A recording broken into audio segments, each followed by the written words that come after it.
অষ্টম শ্রেণী গণিত অনুশীলনী 4.2 এর 14 নম্বর প্রশ্ন নিয়ে আলোচনা করবেন ইনশাআল্লাহ। প্রশ্নটি হচ্ছে a minus one by a equal to 5 হলে a cube minus one by a কিউবের মান নির্ণয় করো। সমাধান লিখে লিখব, দেওয়া আছে এটা লিখে a minus one by a equal to 5 লিখলাম।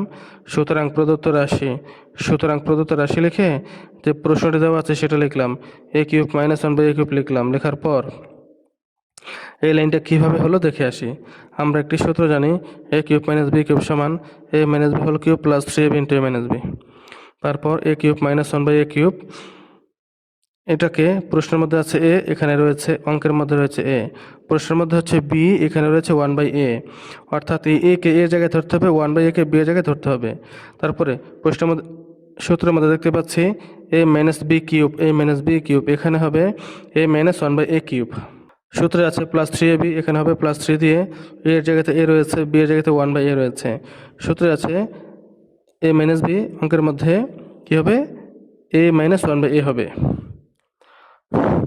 এবার মান বসাবো, এ মাইনাস ওয়ান বাই এর মান হচ্ছে 5 কিউব দিলাম, তারপরে 3 দিলাম। এই এ কাটা, লব এ আর হরের এ কাটা, এই এ হচ্ছে লবে, এই এ হচ্ছে হরে, লবের এ হরের এ কাটা যায়। তারপর থাকে এ মাইনাস ওয়ান বাই এ, এটার মান হচ্ছে 5 দিয়ে দিলাম।